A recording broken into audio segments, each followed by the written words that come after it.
Hello wonderful person, this is Anton, and in this video we're talking about this unusual object you see on the screen right now.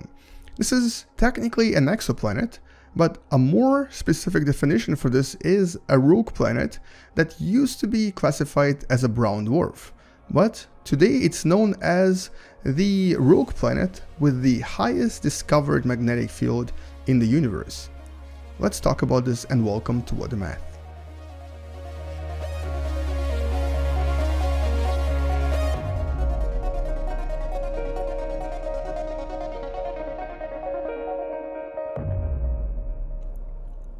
So this object actually has a pretty long name, like many other exoplanets. Its specific definition is currently SIMP J013656.5+0933473. plus 0933473. Did you get that? No? That's okay. We're just going to refer to it as SIMP. This object is only about 20 light years away from us, or about 5 times the distance of the closest star from Earth. And we actually thought that this was a brown dwarf because it was discovered with many other brown dwarfs. But turns out it's actually most likely not a brown dwarf because its mass is very, very low in comparison. It's only about 12.7 masses of Jupiter. But it is nevertheless somewhat brown dwarfish in its properties, at least its temperature. As you can see, it's actually relatively warm here. It's about 825 degrees Celsius or approximately 1500 degrees Fahrenheit. And in a sense, it is glowing just a little bit, at least from a distance.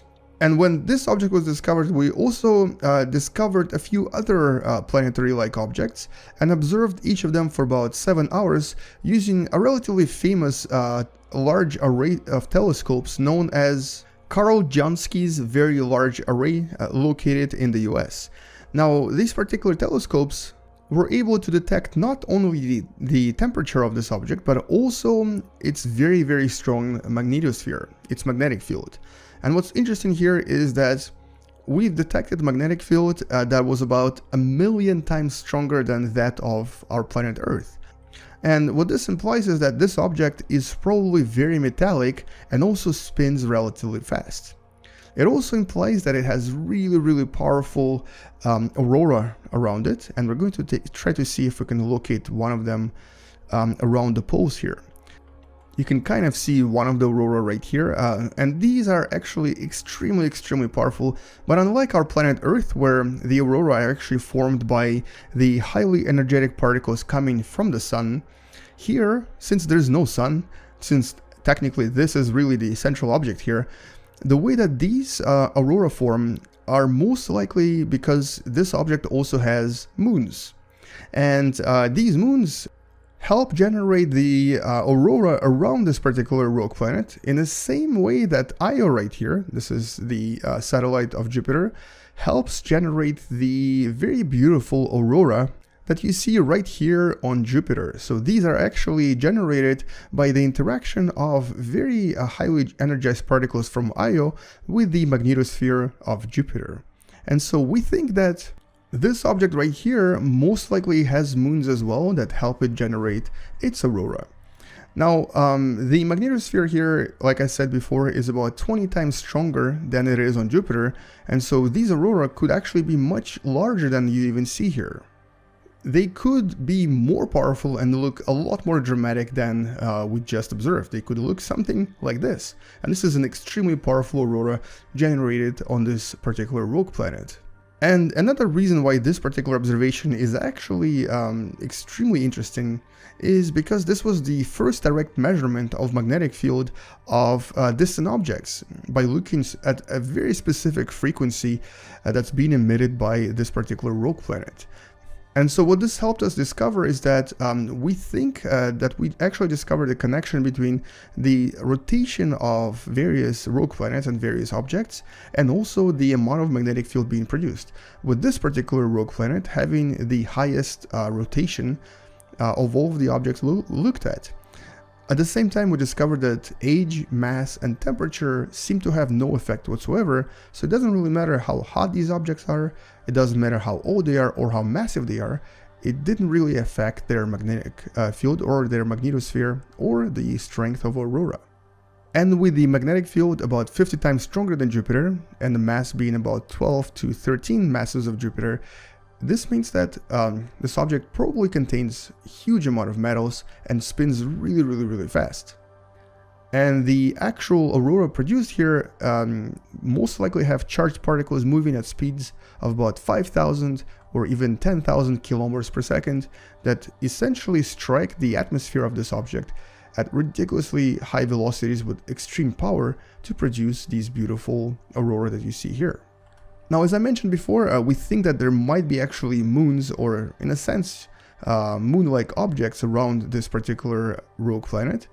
And so we can actually take a look at what it may look like to look at this object from one of those moons. And you can kind of see it right here in front of you, and the actual rogue planet, the SIMP rogue planet, is in the background. Now, all of the objects here, all of the moons are actually going to be extremely dark. There's not going to be any light on the surface, and the only kind of a warming effect they'll get is going to be in the infrared. And that also implies that, for the most part, if hypothetically there's any life here, it's only going to be able to survive by absorbing the infrared light from the actual rogue planet. But obviously, because it's actually so dark here, it's very difficult to see that. Right in front of you, there's actually a tremendously large and relatively massive moon of this rogue planet known as SIMP J013656.5+0933473. There could obviously potentially be several moons here, and as a matter of fact, this particular system might be similar to what Jupiter has, with up to about 70 or even more various moons orbiting around this object.